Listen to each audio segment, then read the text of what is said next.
สวัสดีนะครับ FC นะครับสวัสดีเข้าสู่ช่องแดงชาแนลนะครับวันนี้ก็มาดูกันฝนเริ่มตกมาอีกแล้วนะครับนี่เนาะนี่ฝนเริ่มตกมาอีกแล้วทางอ่าทางภูผายนนะครับเนาะโอ้โหมืดมาเชียวนะครับวันนี้เริ่มลงมาอีกแล้วนะครับเนาะนี่นะอ่าสถานการณ์นะครับตกมาอีกแล้วนะครับนี่โอ้โหเป็นยังไงนะครับคือ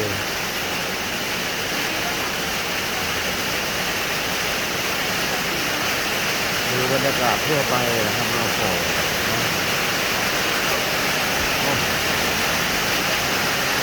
นี่นะครับก็คือหนักมาเที่ยว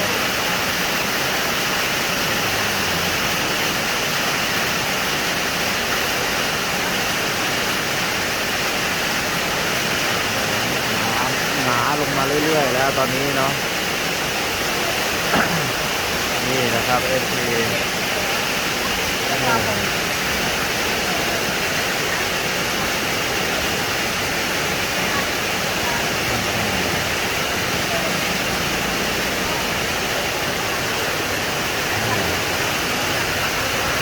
ฝนตกนะครับหยดย้อยลงมาทีเดียวนะครับนี่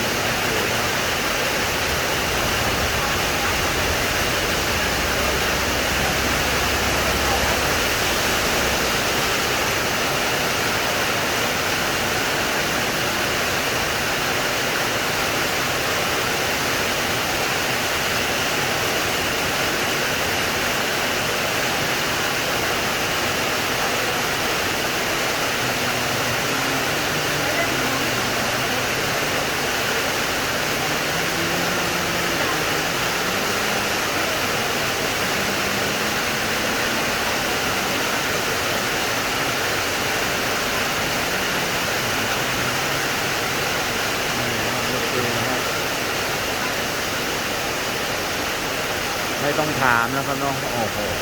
ลงมาเรื่อยๆเลยนะครับนี่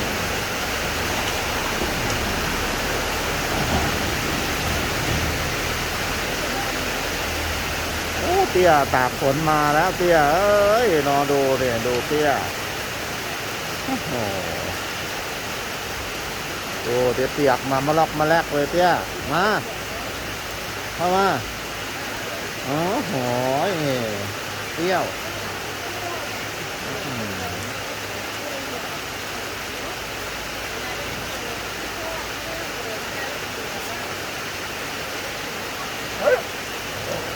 อืม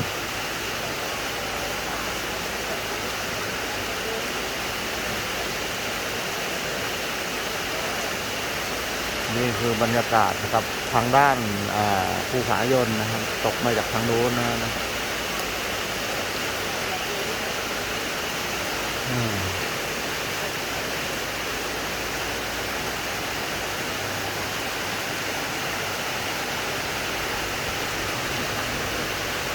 นี่ครับ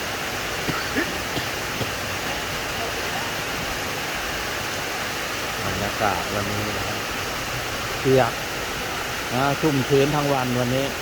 น่าจะไม่ร้อนแน่นอนนะครับนี่ดูนะครับ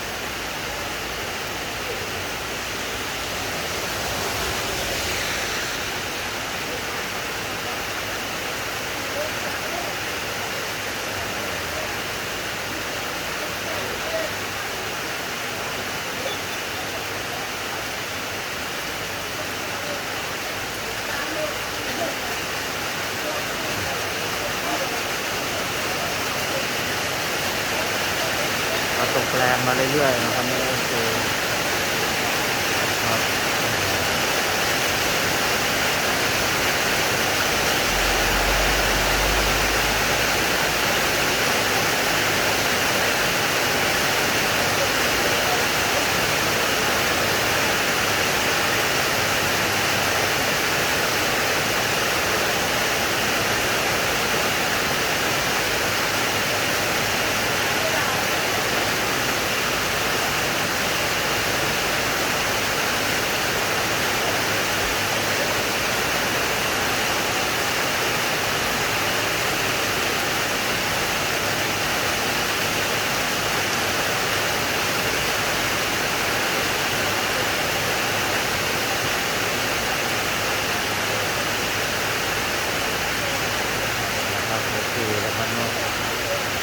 บรรยากาศวันนี้นะครับเนาะ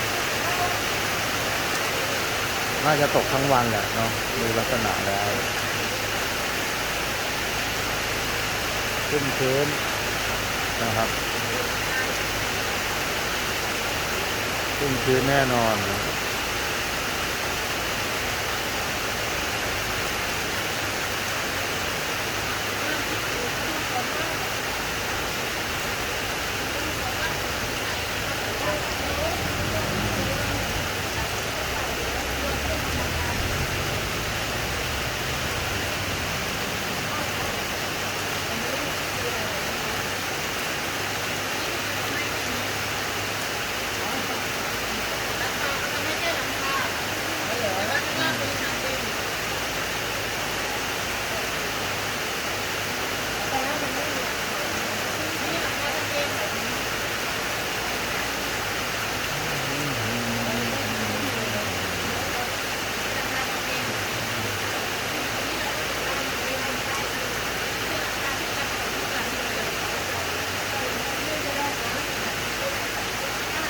นี่นะครับบรรยากาศวันนี้นะครับเนาะ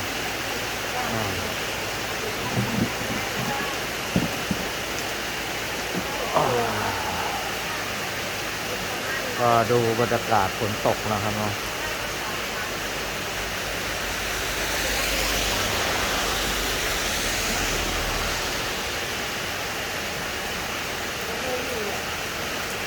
นี่ก็เป็นธรรมชาติอย่างหนึ่งก็วันที่ก็มาชุ่มชื้นในธรรมดาสวนยางนะที่สวนยางก็ชุ่มชื้นแน่นอนนะครับ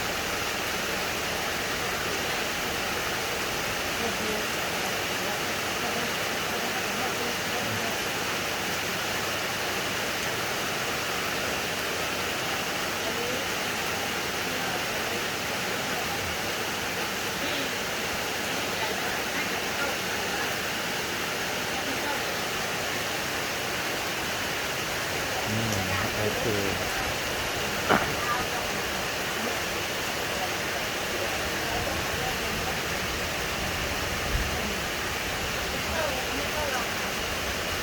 เริ่มหมดแล้วนะครับ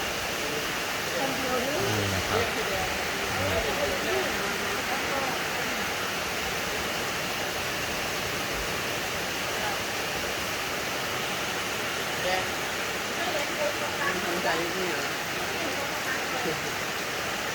ก็คลิปนี้นะครับขอลงไว้แค่นี้ก่อนนะครับเนาะกดไลค์กดแชร์นะครับกดติดตามนะครับช่องแรงชาแนลด้วยนะครับขอบพระคุณมากนะครับ